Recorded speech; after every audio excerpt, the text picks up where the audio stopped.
Good afternoon. It's Celeste of Astrology by Celeste. I'm so excited. I'm here for a cosmic conversation with Jeff Hinshaw. Here's Jeff. Oh, come on up. Let me see if I can figure out how to push request to join. Oh, wait, you got it. Let's see.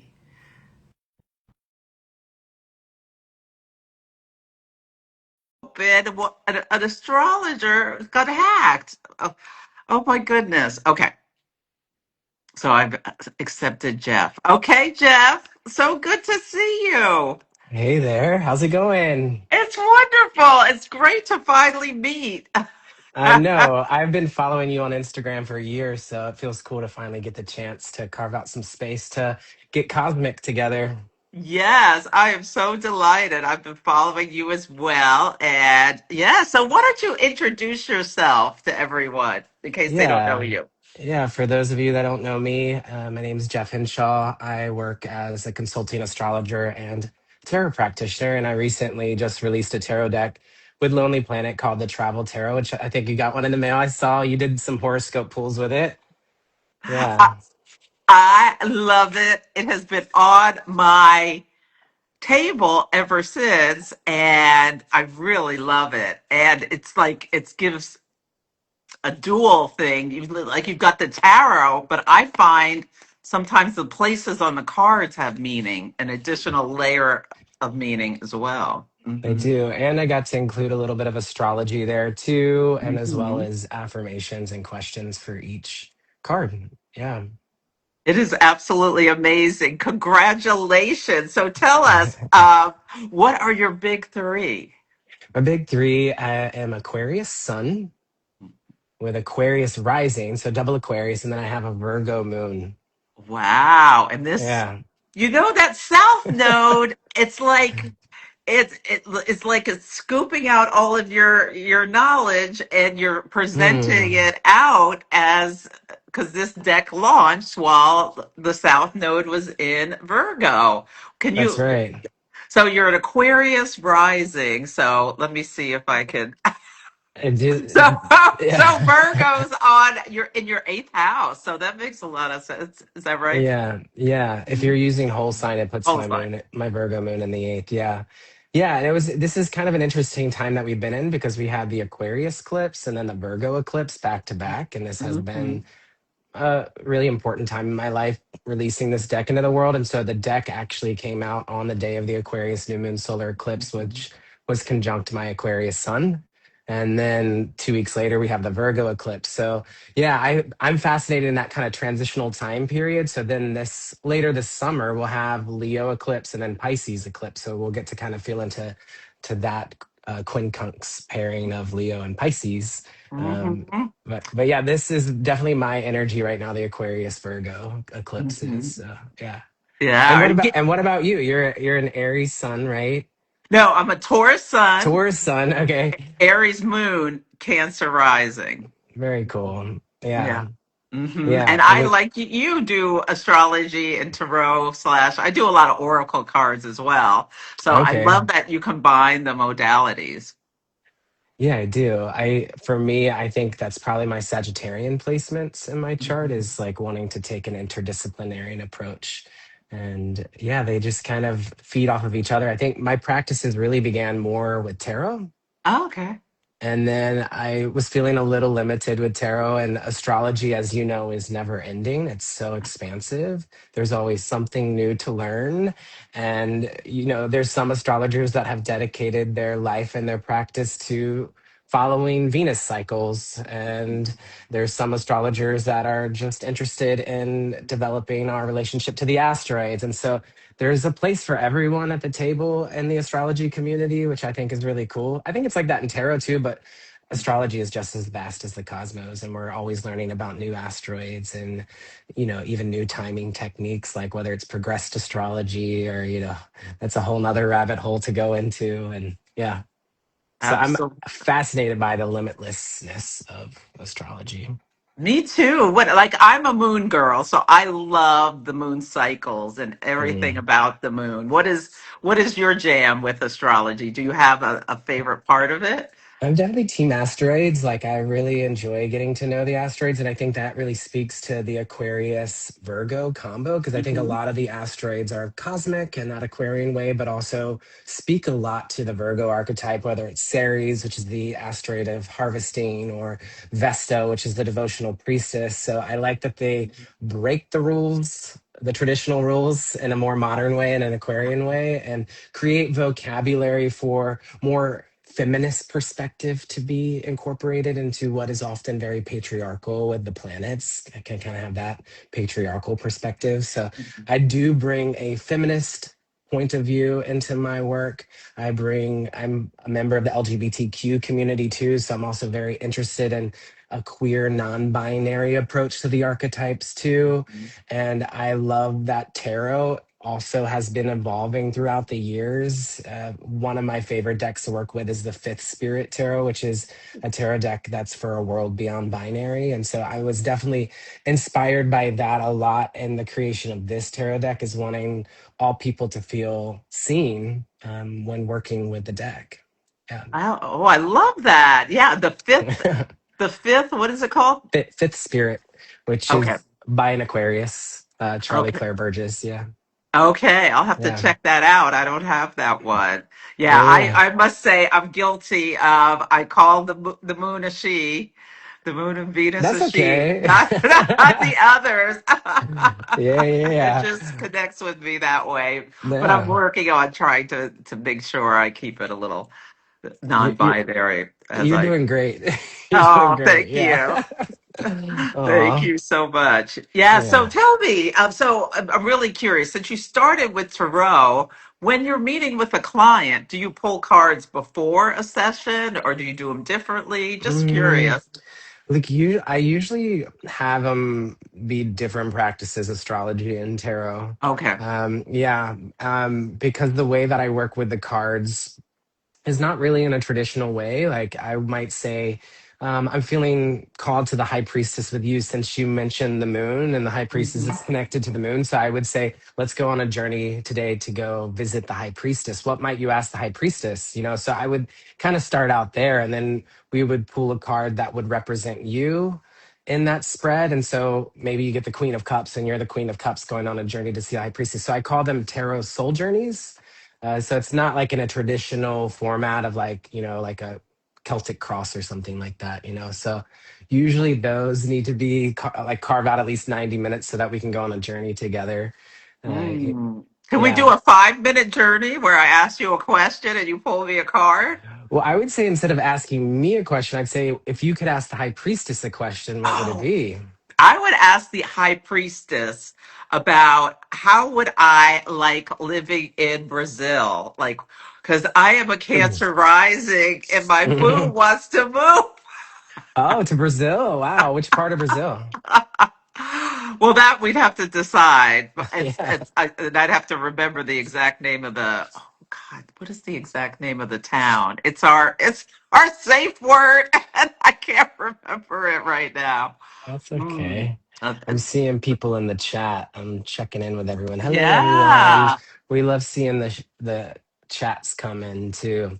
But yeah, Yes, yeah. let's. Anyone, if you have any questions for Jeff, please put them in the chat about astrology, about tarot. I'm just taking advantage of the opportunity. I'm Yeah, shameless, Jeff. This is his Aries moon. come on, Aries Absolutely Moon. shameless. I'm like, you said you pick a card to take on a journey. I love that. Yeah. So What? let's pull a card that represents you, shall we? Yes, please. Okay. Or I also like to say, who are you identifying with right now? Sometimes I don't even like pull a card. I'm like curious, like if you picked a court card. But let's actually pull a card for you though. So Yeah, just shuffle, pull a tune it card into for me. you. And then you'll see like the way that I often will work with the cards too is that whatever card we pull, it might highlight a certain part of your big three since you shared with me your big three, or I might Mhm. keep in mind your birth chart. Like I do like to look at the birth chart before working with someone. But we did receive the Nine of Pentacles for you. That's me, the independent lady. There Okay, it is. now. Yeah, and so this is in Mendoza, Argentina, because as I was meditating on the Rider Waite Smith depiction of the Nine of Pentacles, I'm like, was like finally clicked with me. I was like, oh, she's at a winery actually. So she has a Mm. falcon on her hand, and so falconry is often incorporated when making wine. So she was training a falcon to get the pest who might be coming to eat the grapes, and she has the grapevines behind her. So Mendoza, Argentina is known for its wine, which is why I selected this location. But for sure, it is highlighting your Taurus sun. But we would now imagine you, so you're the figure on this card, and you're going to go on a journey to see the high priestess. And you're going to go Mm. check in with her about, is Brazil in alignment for you? You said your boo wants to move to Brazil. Yes. Are you on like any kind of time frame there? Or? Well, probably in the next year or so, but Okay. unless we have to, I mean, I shouldn't even say it, run for our lives for some Yeah. reason. Yeah. Yeah. These are uncertain times being here in the United States. It is, and the astrology is definitely reflecting that. These Hmm. are certain transits that I know for me, it's an exciting time as an astrologer to just Yes. note. Like, I've only been an astrologer since Neptune's been in Pisces. That Ah. was really when my journey with tarot and astrology began, was right as Neptune was transiting my Aquarius sun, which is at the end of Aquarius. I'm Aquarius sun at 25 degrees. So when Mhm. Neptune was transiting my sun, I that's when I started having like panic attacks. And really what was going on was, it was like I was waking up to, Mm. whatever structures and systems I were in was dissolving. And so my journey with tarot and astrology really began as Neptune was shifting into Pisces, which was back in about 2011, 2012. Yes. So it's a generational shift. And so now Neptune is fully in Aries, we know for good. And so it's an exciting time as an astrologer to just like witness these shifts, but it's also such an intense time too. Um, but yeah, you're the Nine of Pentacles here. Yeah. Yes, that And you, totally fits me. y- I pull that card for myself all the time. In fact, the other day I just pulled this for myself, ah, asking, inquiring. I was thinking about this move as well. and Mhm. which deck is that? This is the Butterfly Tarot, Flight of the Butterfly Tarot. And this is by an amazing creator. She's an independent creator, Kelly Burton. And she has a beautiful decks where she incorporates in sacred geometry. And this is her latest one. Yeah, she's amazing. Yeah, sacredsoultarot.com. And Cool. just the artwork is just, look at that. Yeah. Absolutely stunning. It's stunning. Yeah. And then look at the back. I pulled an animal card at the start of each year as like my Uh-huh. guiding animal for the year, and this year it's the butterfly for me. Yeah. So Perfect. Like you've emerged from your chrysalis. You like sharing your work with the world. And oh, it's so incredible. I'm so happy for you. It's thank like you. what an exciting time. And with Lonely Planet. I mean, so cool. Yeah, we'll Yeah. talk about your deck more after I hijacked our conversation. Yeah, yeah, no. I know. So imagine you as a Nine of Pentacles, which it sounds like you're really resonating with. Yes. Um, how does that feel for you to think about this figure going to see the High Priestess? What kind of speed might this figure move at? This What kind of what would they be thinking about? What would they be preparing as they're going to see the High Priestess? a leisurely stroll up to see the high priestess, like dressed to the nines, like you Yeah. really put effort. I really put effort in Hmm. how I'm preparing to go see the high priestess, because it also is like a Venus and Virgo card as well. So I think I should Hmm. bring her an offering as Yeah. well. Yeah. Are you gonna bring this hawk figure or falcon? Okay, yeah, I could. Yeah. Even, yes. So let's pull your next card, which is, we'll just do one card Yeah. before getting into the high priestess. Normally I do multiple cards, but we'll say this is going to be your guide to get to the high priestess. Hmm. Ooh, I see a question coming in about Chiron return. We'll dog eat ear that one, D and Callie. We'll come back to that for sure. So who Yeah. is your guide to the high priestess, Celeste? Let's see. Mhm.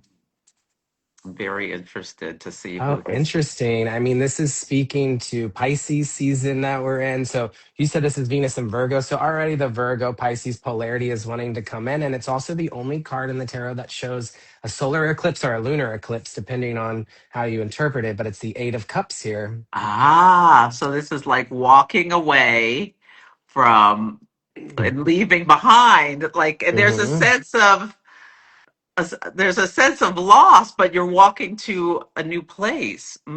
Yeah, I mean, Eight of Mm. Cups for sure is can be like, if we're looking at this as an eclipse too, it can be like a sudden turning point in one's life, a fateful redirection. But the Eight of Cups definitely, we're going from nine to eight, so we're like going within here. But you were saying a leisurely stroll, and actually, this person's on a leisurely stroll too. Ah. But now the sun has set, and so we're going into the darkness, and it's a lunar eclipse, which is what we're coming off of. So it's also speaking to this lunar eclipse.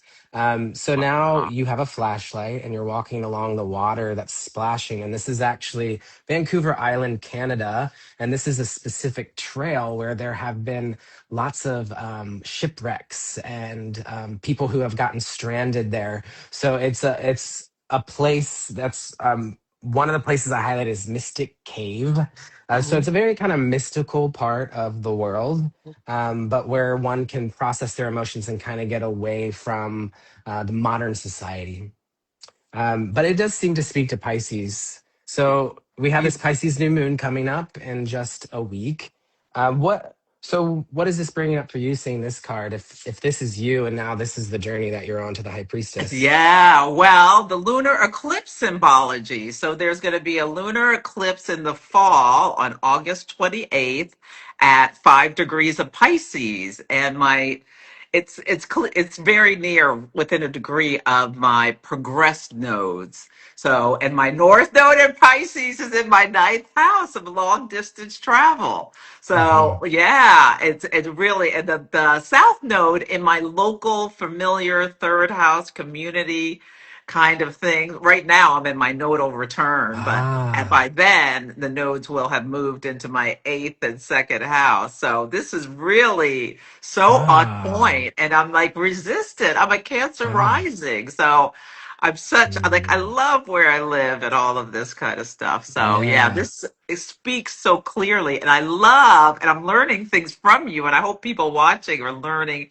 ways to like you move and weave and with the astrology and the Hmm. tarot. Yeah, it's Yeah. really meaningful. Oh my God, you've given Yeah. me so much to Well, contemplate. I think at some point, maybe I kind of want to put these cards aside, and I think me and you can meet up one on one sometime, and we'll finish the reading. I want to like go deeper into it with you, but it Yeah, let's is. do it. We can do a trade too I if would you want to love ask to. any questions of me. Yeah, Yeah, yeah, I'd love absolutely. to. Yeah, I think yeah, it is speaking to the North Node of Yeah. fate in Pisces in your natal chart, Yeah. being in the ninth house of connecting to somewhere else in the world, which you're talking Yeah. about Brazil. So yeah, that feels really right on. Did you notice the last time you had a nodal return that there was themes coming up around that axis in your chart? Oh, I did. I ran away from home Mm-hmm. at one point when because my ex-husband was like I'd had it, and I ran away Mm-hmm.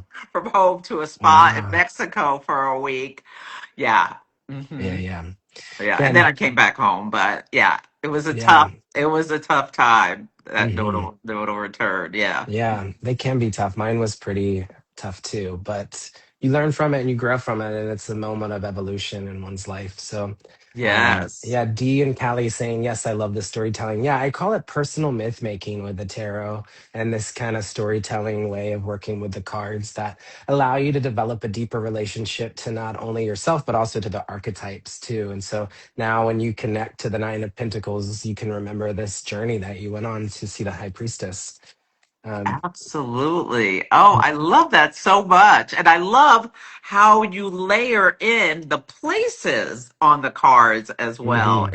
in addition to the numerology, the traditional meanings. Yeah. So tell us how that's all came together with Lonely Yeah, Planet to come up with the yeah. tarot deck and locations. One of the editors at Lonely Planet is interested in the tarot, and they thought it would be cool to create a tarot deck. And so they started interviewing different practitioners, and somehow they got a hold of my information. I think originally because of astrocartography, actually, because I do practice astrocartography, but they also saw that I work with tarot as well. And so I they reached out to me and I interviewed for the job and was pretty upfront about just like what perspective I would want to bring to it. And I really said I'd like it to be a love letter to humanity.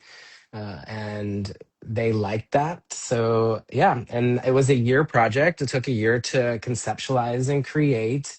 And interestingly, I really found that the Mercury retrograde periods were the times where the most work was getting done in the project. So it was the first time I had a whole year project to just kind of look at the astrology and the cycles. And so during Mercury retrograde in Sagittarius is when I was picking all the locations in the world.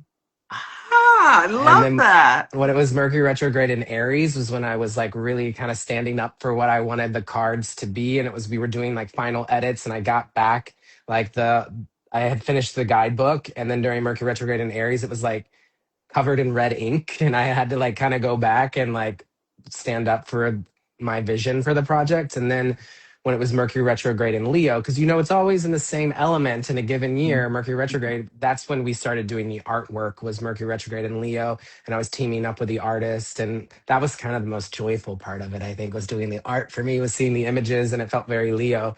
So now we've shifted, and this year we get the opportunity to experience Mercury retrograde in the water signs. But for me, it was so spot on, the Mercury retrograde and fire signs. And so if there's any fear people have around Mercury retrograde, I actually found it to be a quite productive time to like get back to the cutting board when it came to a project. And so those are things that I'm thinking about for this Mercury retrograde, which we now have in Pisces.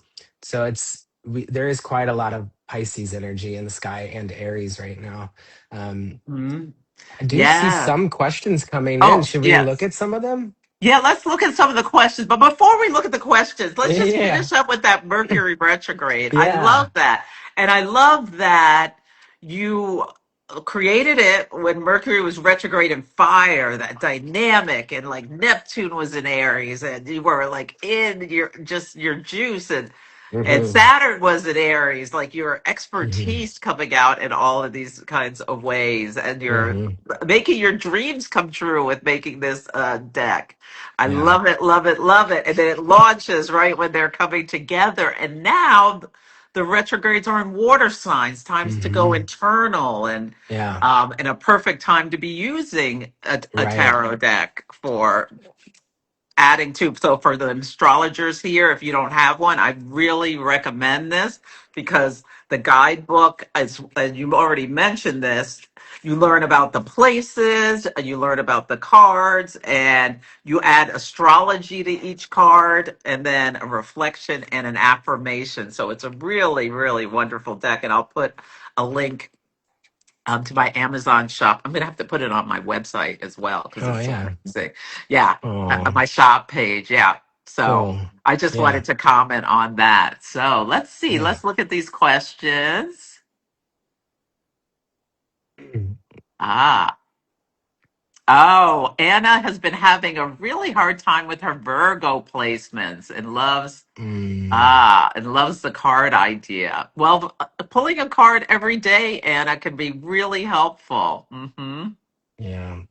And, having a really hard time with Virgo placements, all signs evolve through their polar sign. And Mm-hmm. really, this is a time for Virgo to be learning how to evolve through Pisces, having the North Node of Fate in Pisces. So, uh, Mm-hmm. ways that Virgo evolves through Pisces is letting go of control and allowing yourself to trust in the flow. I think definitely incorporating a more spiritual outlook on life too is great for working with Pisces. What do you think? And well, Anna is an artist, so I know Anna. Oh, So she's an artist, and she creates this beautiful, beautiful jewelry, and it really cool. encompasses her Virgo precision and Hmm. like that very priestessy, high priestessy energy. But yeah, I can imagine with that South Node tugging on all of your Virgo placements, it can be a lot. And Yeah, how can you lean into just trusting and believing and letting go of the control is a yeah letting go of yeah, control is for all of us kind of a call to do, yeah, but people with strong Virgo placements, it's really It's really a lot for right now. Yeah. Hmm. And then I saw a question about Chiron. What can we expect during the Yes. Chiron return? Chiron Well, return is every 50 years. Yeah. yes, I've Yeah. had my Chiron return. So, as a woman, you can expect this is a time where you're in probably perimenopause or actually going into menopause. So, your body is going through some changes. So, literally, there is this, you become more aware of your physical body. Some people have really, really difficult transitions as they go Yeah. through this time Hmm. where Yeah. but it's also like childhood wounds. Chiron is the wounded healer, like from our very original experiences, that part of ourself that's always very tender, but he was a healer and a teacher. And so you can Hmm. help others if you with what you learn around that time. It's a Yeah. really, it's like you become an elder as well, so you can take your life lessons. But I found a lot of childhood stuff came up for me for healing in my Yeah. Yeah. Chiron return. It was Yeah. very powerful and it lasts a couple of years. It's because I have Chiron in Aries, and Yeah. Chiron has been crawling, Yeah. crawling through Aries. Yeah. It's finally going to Well, go into Taurus in June. we'll be Mm, coming for your son in Taurus next. So you're I definitely on know, a but journey it's with going to, Chiron. yeah, yeah. Yeah. What do you advise clients with Chiron Yeah, returns? same thing. That's something that I've noticed too, is a lot of changes with the body. I think of with Chiron, it's body, mind, spirit connection too. And so you can think of Chiron was born a centaur, half horse, half human, or half demigod, you could even say. And so which is interesting. I always, for Sagittarius, do look at Chiron because of the centaur connection, because Sag is the centaur. But not only is it body things that are going on, there also might be, and that's, it's making me think of Saturn return actually, where that can be body based as well. And Chiron is connected to Saturn mythologically and astrologically. Saturn is Chiron's father. And then in the orbit, Chiron unites the orbits of Saturn and Uranus. And so this is what's so unique to the planetoids that are named after centaurs, is each of the main planetoids that's named after a centaur unites Saturn with an outer planet. And so Chiron unites Saturn and Uranus and is in between those orbits. So Celeste was just talking about how your Chiron return in Aries has been a bit longer. And that's actually because Chiron is out closer to Uranus in the cycle right now. And so we know Uranus stays in a sign for about 7 or 8 years. And so Chiron is in Aries for about 7 or 8 years as it's out there. But then at some points in Chiron's orbit can be between Saturn and Earth. And so that's when Chiron's in Libra and only stays in Libra for about a year. And we know Saturn stays in a sign for about roughly 2 to 3 years. So, um, from an archetypal point of view, Chiron is both Saturnian and Uranian. So, a Chiron return is about, the struggle of like being in a body and getting older, but also the wisdom and the maturity that comes with that. And then you can also think of Uranus. There can be like radical insights and breakthroughs. And so Chiron also brings a genius insight. Chiron in our birth chart might even speak to where you might be a bit of a prodigy and have like special gifts that come in, because Chiron also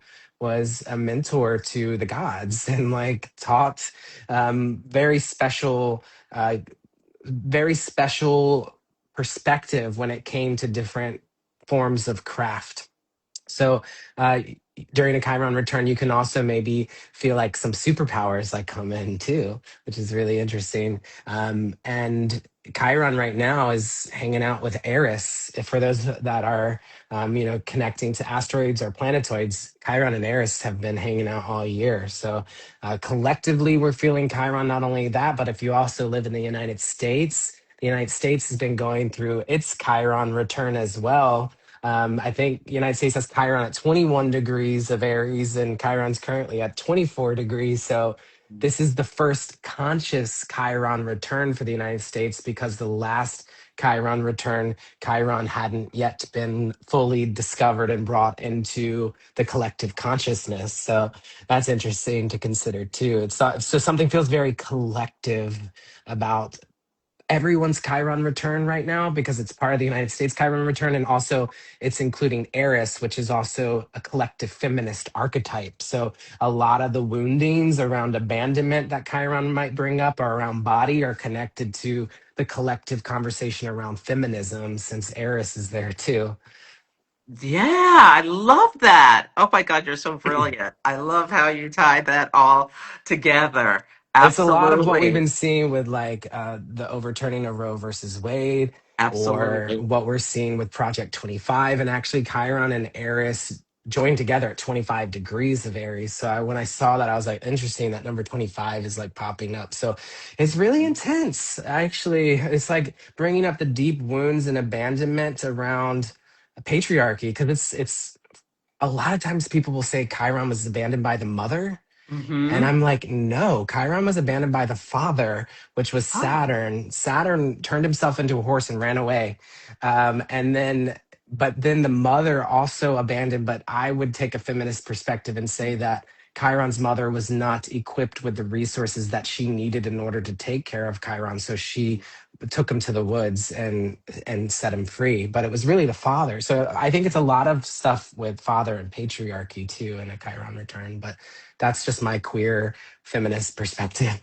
well, that really speaks to like our lived experience of what we're going through right now. There is, wounding from war right now Aries. collectively in Aries. We've got Chiron plus Saturn and Neptune in Aries at this time, and they just met, and all hell has broken loose. But it's happening for a reason, so that we can collectively realize that this is not the way we want to move forward. And I Yes. am, I am just keeping the faith, holding the light that we Hmm. will, pull ourselves back from the brink of Yeah. destruction, but we're going through a huge turning point Yeah. evolutionary in human Yeah. experience. So yeah, this Yes. is And it's making me think about the Aries new moon at the end mhm. of Aries season, which I'm trying to pull up you probably know off the top of your head. You seem to know the moon dates really well. Oh, What? and so it's probably around the 17th of Yeah. April,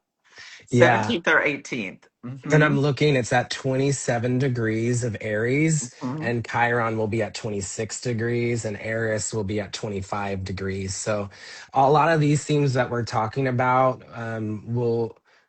will become more into our conscious awareness, and we'll be invited to really drop into those themes and maybe set new intentions around our own healing, especially as it relates to the greater unfolding story of healing with the feminist movements or any marginalized communities. I also think of Eris.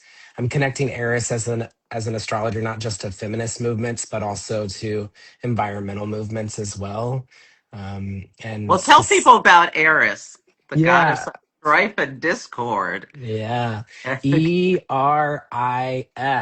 Eris is often referred to as the goddess of discord, and was discovered in 2005, and is the reason why Pluto was demoted from a planet to a planetoid, and was part of why she was named Eris, because she said, Pluto, sit down. So she sticks it to those in power, but she she entered Aries in 1920 at the beginning of the women's suffrage movement, and so she stays in a sign for over 100, and like it's like 140 year or 120 year time period.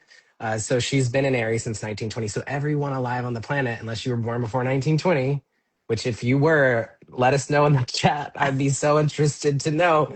But we all have Eris and Aries, and so Yes. you likely have Chiron hanging out with Eris in your chart, since you have Chiron in Aries. So you have this signature in your birth chart. But I some things I'm looking out for Eris, because she's often referred to as the angry feminine archetype. I'm Hmm. thinking of fires Yes. with Eris. I'm Hmm. thinking of global warming with Eris. Yeah. I'm thinking of viruses with Eris. One of the strains of COVID-19 was actually named Eris. And so when I Oh. saw that, I clocked that. But when we think about what COVID-19 was doing, is like it's Mother Earth fighting back. It's like, Hmm. it's like the feminine fighting back to bring greater balance to the greater whole. And so that's really, even though she's called the goddess of discord, I think that's also a very patriarchal gaze onto the Eris archetype. But I think that she is the feminine that's willing to stand up and fight for what is right and true and justice. So cosmic justice and bringing equality to all. And so Yeah. that's also environmentally. So I have Eris conjunct my North Node of Fates in Aries. So like I also see myself as an astrologer as like bringing Eris more into the conversation. Yeah, Oh, I love that. Yeah, absolutely. And yeah, Chiron and Eris meeting is, yeah, this whole what we're experiencing collectively where, because I have been struggling with like, is this like, is what's happening pre-planned or just bad decision making, which it's was my thing. And it's so yeah, funny because I pulled the Eight of Swords from the deck and Venezuela. It's a city in Venezuela.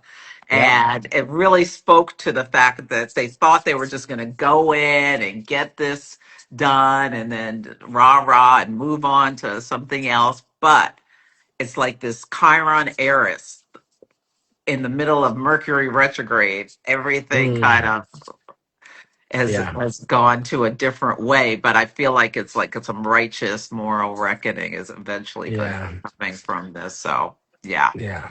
So you pulled the Eight of Swords from the Travel Tarot, which yes, is connected to Venezuela and the yes. tarot deck, and it's specifically Lake Maracaibo. So I have the image right here, actually.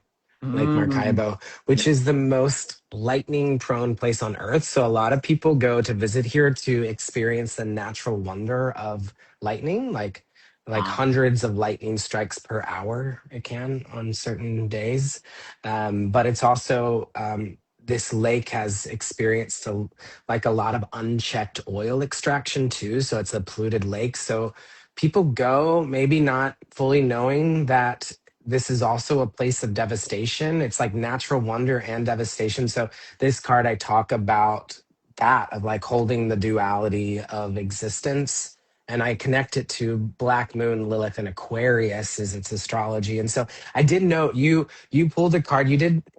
You used the Travel Tarot deck to pull a card for each zodiac sign, which I watched that. I don't know if you Yeah. did you know I was in the room when that was Oh no, happening? I didn't see you. I wish I'd seen you. Sometimes I just get in my zone and Yeah. I don't I might see. have watched it back later too. I don't remember, but it was Yeah. so. I think you were the first person to go live with the deck, so I Oh, was just like, watching.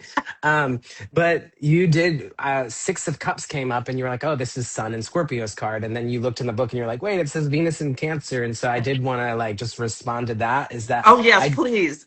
I didn't go by the traditional associations with the Yeah. minor arcana. I did with the Uh-huh. major arcana, Yeah. but I created a system that I was excited about to bring in asteroid energy and like Lilith and Eris has a card in there too. So I wanted to upgrade the system for our modern times, if that makes sense. It Yeah. makes total sense. I was just caught a little off guard. I was like, wait, because that's one card I know for sure. But I love And that. I love it's that you also created Sun and your stuff. Scorpio. Yeah. It's like whatever you want it to be too. So Yeah. I don't ever think there's like a hierarchy on it. I think it's like whatever astrology it's bringing up for you is totally great. But what's Yeah. interesting about the nines in this deck, I connect the nines to Chiron, and this is Mhm. Chiron and Taurus's card in the deck, which is Chiron will enter Taurus. So that would create another conversation around Chiron if we had more time to pull cards for you. I But love that. yeah, Well, Chiron's going into Taurus, and I yeah, will, if I do move to Brazil, I will feel a little out of my element as a Taurus sun. And I've been a little wounded as I learn Portuguese, which I don't know any of at this moment. yeah. I know Spanish a bit, but yeah, I'm a it's really part of Heidi Rose Robbins' astrology team called Luminosity, and there's two yes. Brazilian astrologers on that team. Oh Do you know Bruna Maya and Mady Santos? no, I do not. Okay, they're also because I think we really got introduced through Caitlin, Yes. who's also part of that team. And so I'll make an introduction for you to Bruna and Mady, who they both actually live in the same part. same part of the world as you right now. They're in Northern California, right? That's Do you share that on here? I'm sorry if I'm like, Yes, yeah, I live in okay, you do. Oakland. I tell people I live in Oakland. Yeah, that's Yeah. fine. Yeah, they Yeah. live in the Bay Area, both of them. But they're both from Brazil, and they are both working astrologers. So, yeah, I feel like it would be cool for y'all to meet. I will be up there for the summer solstice, so I'll say hi when I'm up there. Yes. Well, hopefully, if you have time, we could get together and meet in Yeah, person.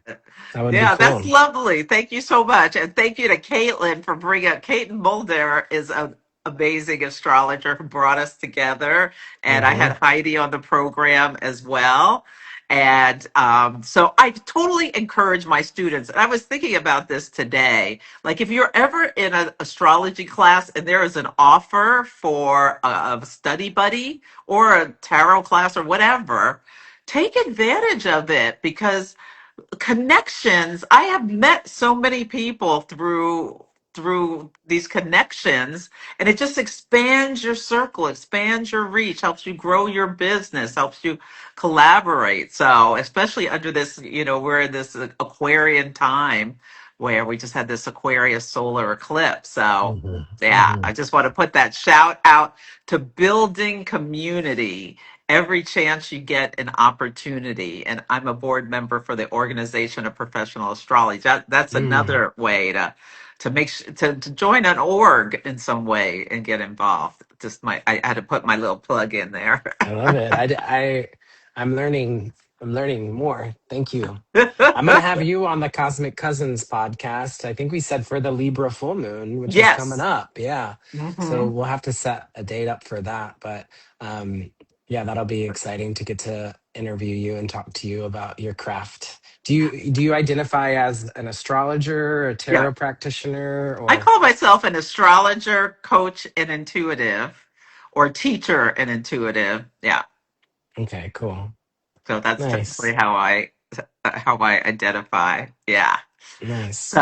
I don't call myself a tarot practitioner because I don't do the intense spreads that a lot of people Mm-hmm. people do, but I use it all the time with my clients. Yes. And Mhm. is that something you do like every week or every month that you pull a card for each sign? Because didn't you do that on the Yeah, call I with do the that travel every tarot? week, every Yeah, Wednesday at approximately 10 a.m. Pacific time cool. here on Instagram, and then I cross post it on my YouTube channel. Yeah. Yeah. And actually, I've listened to it many times. And something that I like to do is actually imagine that you're pulling a card for whatever planets I have in Aries when you're pulling for Aries.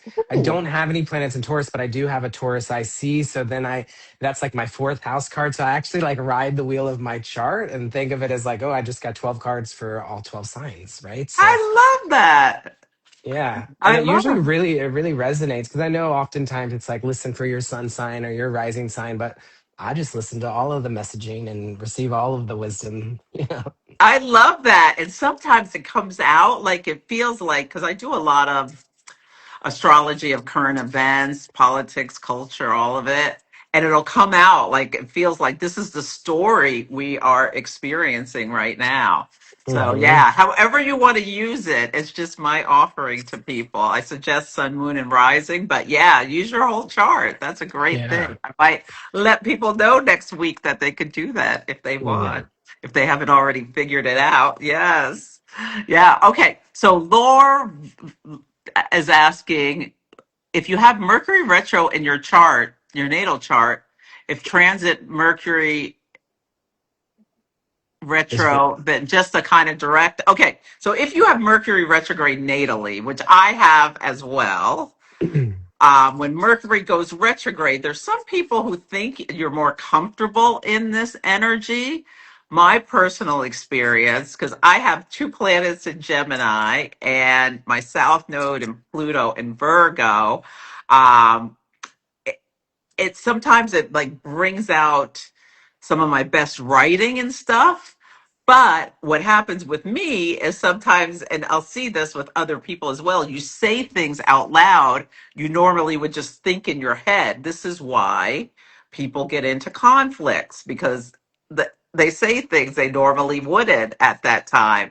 And I have every Mercury retrograde, I have experiences with the Mm, tech stuff or this last one in Pisces. My God, yeah. I lost my car in a parking garage. I mean, it was just ridiculous. And So we're still in it, actually. We're still in Mercury we retrograde. are, Yeah. we And are Mars is lining up with Mercury, I think tomorrow. on, Yeah. yeah, it perfects Yeah. on Sunday, I believe. On Sunday, yeah. So Mhm. yeah, they're meeting up in the sky, Mercury retrograde in Pisces and then Mars. And then also Mercury is uh going retrograde all the way to the North Node of Fate, where it will station direct right there with the North Mhm. Node. Yeah. Um, and Mercury is considered not at home in the sign of Pisces. It's not Mercury's favorite sign to be in. It's his With the least favorite. yeah. And I, as someone who has Mercury and Pisces in my own chart, I'm team detriment. Like I love the detriment, but I have Sun in detriment, Mercury in detriment. So I'm like all for it. I actually think that it's a usually a bit more creative of a placement for a planet to be Yes, in the sign that it's not at home in, and it has to kind of like flip things on its head a little bit and think outside the box. Just like you would think Aquarius Sun does that, right? It's like but it's absolutely. considered the sun is not happy. It's would rather be in Leo. But I think Yes. Mercury and Pisces is also it's going to break the rules a little bit and it's going to think outside the box. So that's things that I think of with Mercury and Pisces. But yeah, retrograde time periods, especially if you have natal. I remember having a conversation with Colin Bedell, Queer Mhm, Cosmos, who mhm. also is Mercury retrograde, which I think is such a great example of someone who clearly is incredible at communicating My and God. has written books. And I remember Colin saying something that those people with Mercury retrograde actually make the best writers and the best authors. So yeah, don't let that get you down if you have Mercury retrograde. And as I was just sharing during my project conceptualizing the travel tarot, Mercury retrograde was actually the most productive times for me in the project because I was having to make decisions. I find during Mercury retrograde, people say don't make decisions during that time, but that's actually when the universe is kind of being like, hey, you need to come back and look at this. And so it does usually indicate a longer unfolding journey in that too. But for instance, I have Pisces in the second house. And so Mercury retrograde in Pisces right now is like, I'm like, oh, I really gotta like figure out my financial life. And so I'm spending more time there than I normally would. So it Mm. just kind of slows the energy down, which can also make it more attention is going to that part of your chart. So I enjoy Mercury retrograde personally. Me I do. too. I Knock do. on wood that nothing horrible is gonna happen. Like I haven't had anything like completely horrible happen during a Yeah. Mercury retrograde. Oh, except the breakup was, but Mm. we, Mm. we made up. But anyway, I am. I've got so much earth in my chart. I'm like a Mm. workaholic, kind of. I'm Oh, working on yeah. it. I'm recovering it. But Mercury retrogrades gives me the opportunity to say, slow down, take your foot off the gas, and don't feel guilty about it. Because I've Saturn on my sun, so in Yeah. Taurus. So I do like Mercury retrogrades, but they can be, life changing events can happen. Like, Seek, that website is one of the best free resources for all this astrology knowledge. And apparently something's going on where an AI is like they're trying to AI scrape it or something, and now the person has had to take it down or something like that. It's just crazy what's Oh going my on with it. gosh. So, Yeah, AI and astrology is an interesting topic. I yeah. had a client of mine who like has gotten multiple readings with me send me this like email distressed and they're like, I don't know what to do. I now just realized I'm a Cancer rising. What's going on?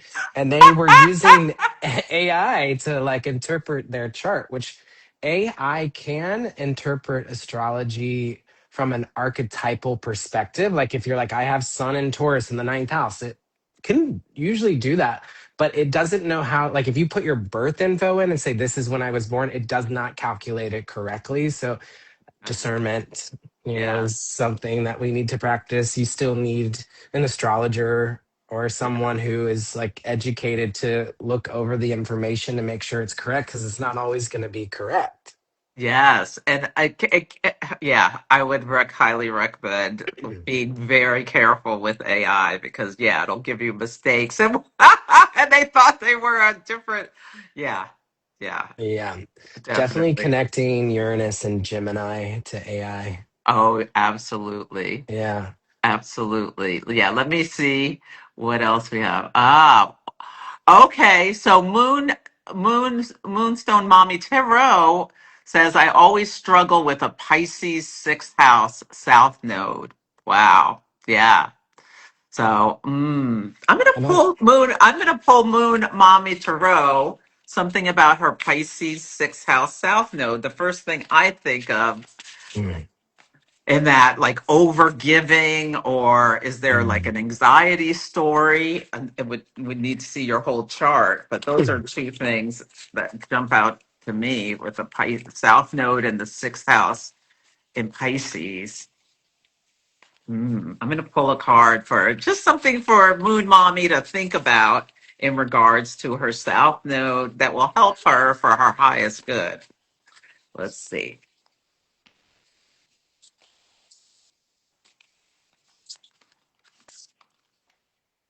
I'm doing something like so, I shuffle forever. Like I don't. Sometimes I don't know when to stop. Okay. Ah, I pulled the star, the Blue Mm, Lagoon. Ooh, mm. wow. This is to me what pops out is the star is also Aquarius and having a little. How can Moon Mommy take a step back, detach a little bit Mm, from the vast, like, how can that water be nourishing? Because I've been to the Blue Lagoon and it is yeah. so incredible. It's healing waters. Yeah. What do you Hmm. have to say about it? Yeah, I even wrote in the guidebook here, I'll just read this line because I said, while Blue Lagoon is beloved and near Reykjavik, I can't say it. How do you say it? That's probably better than I. Reykjavik is how I would say it. Many lesser known hot springs in Iceland offer even quieter, more intimate encounters. In the realm of the star, the more remote the waters, the more profound the cosmic restoration.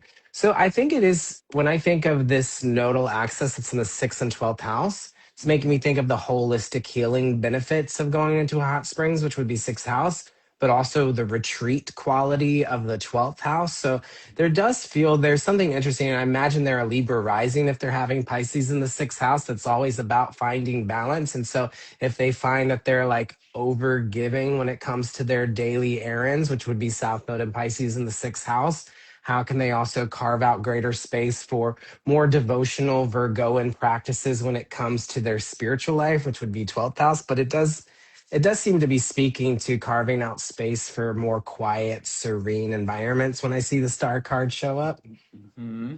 I love which that. I'm here for as an Aquarius with a Virgo moon. That's my whole life. After this, I'm going to the hot springs. Like that's how I take care of myself. Yeah. Yes. And I am really on a kick about people taking magnesium salt baths, Epsom salt baths. The So nervous this, system is Aquarius, right? So hmm, Aquarius rules over the nervous system. And I always think of this as the card paired with Aquarius as it is about resetting the nervous system. So it could be like taking on a lot of collective energy or a lot of collective responsibility, and that can tweak out the nervous system. So yeah, magnesium baths sound yeah. great.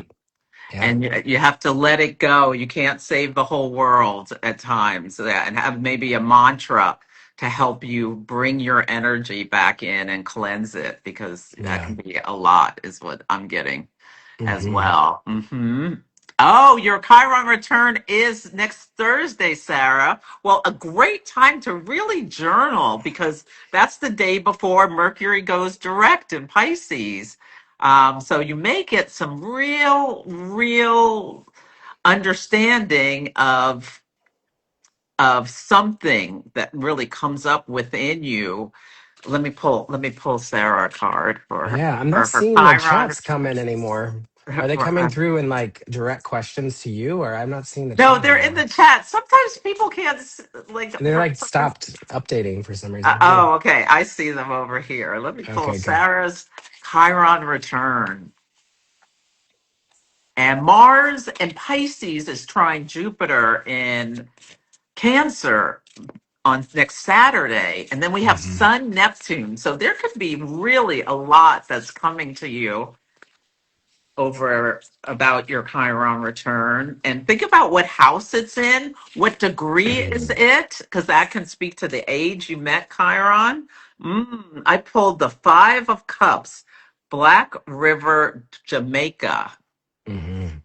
And Yeah. this is really, is that a pelican? Um, What is it? no, here I have the write up here. This is the nearby swamp palms create a canopy of motherly love while the underwater roots stabilize the soil. The elegant egret, which Egret. is Okay. a messenger of grace and protection, is often found close by in the surrounding wetlands.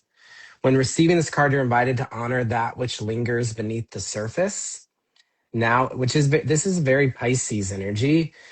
And I'm thinking about, like, yes, Neptune and Saturn are together in Aries, but we're still in Pisces season at the end of the day. And it's like all of this Pisces energy almost, we're not quite in, even though Saturn and Neptune have entered Aries, we're still closing out cycles with Pisces, and this new moon in Pisces is actually around, like, I think it's 28 degrees of Pisces, which is where Neptune and Yeah. Saturn were hanging out for a really long time. So I'm almost sensing this kind of Pisces Aries time period as it's like we know we want to get in the car and move, like you're talking about moving to Brazil, but Yeah. we're still not sure. It's still Yeah. there's it's still very Piscean. But yeah, now is the time to connect to the emotional weight of the past, it says, and Ah. find solace on your journey towards acceptance. So yeah, the Five of Cups is the question is how might you more deeply honor your grief, and what rituals help aid you in this release? I think Yeah. that's beautiful for a Chiron return because it's about those wounds and how you heal them. And in the traditional Rider Waite, is it what, three cups or tipped over or standing up? Mm-hmm. 3 years knocked over, and then the two are behind you. And you got Yeah. to see those two behind you. There's two cups there for you, even though you're feeling maybe a sense of tenderness or grief about what could have, would have, should have been. But remember those two cups as So well. what rituals may help aid you in this release? So I would say, what rituals do you have in your life that help you? And so some for me is could be like actually writing a letter and burning it, which feels very Aries. But if you're wanting something more emotional, you could actually go visit the water and go speak to the water. I And got kickboxing. there you go. That's for your Aries moon. Yeah, or maybe your Taurus sun, both of them actually, I think would like the kickboxing. I think that's a good use of Saturn entering Aries too. Yeah. Yeah, hmm yeah. Do you have an early degree Aries moon, or are you later I'm degree? 17. Okay, hmm right in the middle. hmm Yeah. Yeah. My Mm, Chiron's early though. It's 8. do you ever Yeah. work with degree theory? I don't know degree theory that well, but I should study up on it a little bit. Do you? Yeah, Do you use it? I play around with it. Yeah, hmm I'm thinking of 17 as this. This isn't even degree theory, but 17 was a star cards number. So sometimes Okay. think of the degrees and think of tarot cards, but 17 degrees is Leo's degree. So it would give your Ah. Aries moon a little bit of Leo flavor there. That's true. That makes sense. I was Yeah. surrounded by Leos as a child. Mm. Yeah. Oh, Jen is ready for Chiron to move into Taurus.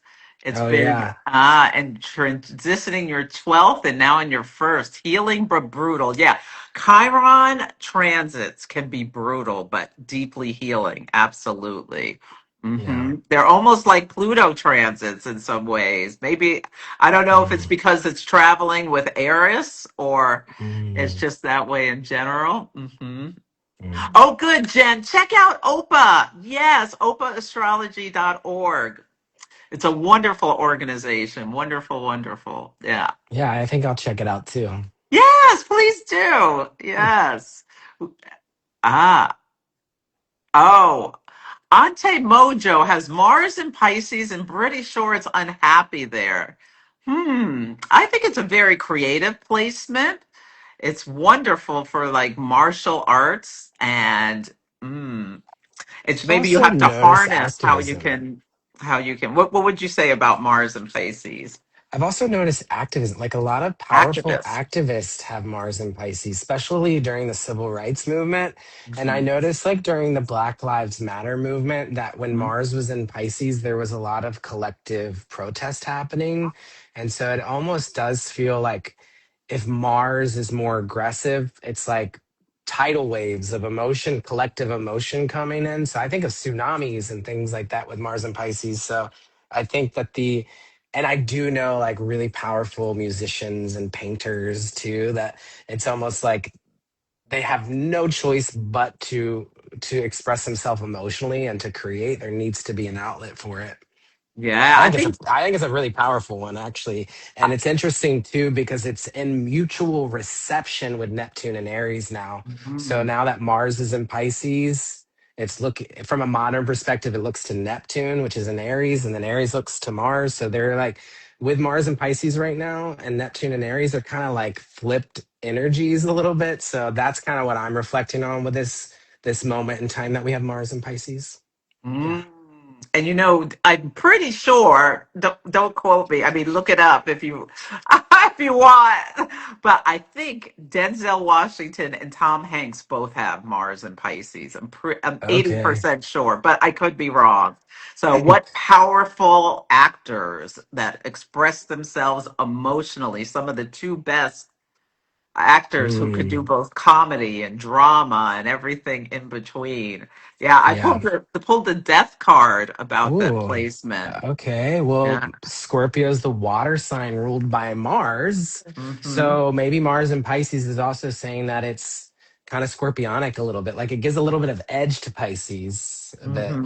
where it's like it's a little bit more ambitious than normal Pisces. And I think that's pretty Scorpio actually. That's Yeah. what it's bringing up for me. Audre Lorde, the activist Audre Lorde and Hmm. poet, Hmm. has Mars conjunct Mercury in Pisces. Ooh, Yeah. okay. That makes sense. And like powerful words that are also coming through poetry. It's like it's still Pisces at the end of the day. Yeah. Yeah. Yeah. Yeah. Oh, ashwagandha. So J word is recommending for adrenals. Ah, That's that's nice. interesting. Let's see. Well, we're at the. Oh, I'm sorry. I'm keeping you a little late. I'm so loving this conversation. Do you have time for a few more? Yeah, let's Okay. do it. Yeah. Okay. I have Mercury in Ooh. Pisces, so I can talk all day. I could just flow. Okay. So Sarah has had mad dreams when traveling around the world. Climb the Table Mountains on your 25th birthday. Ah, is this Chiron? And what do you have at 25 Aries, Sarah? Mm. Oh, you've been I on a can't healing trip. I can't see the messages for some reason, so Yeah. I'm just Okay. Yeah. Okay. Let me see. Hmm.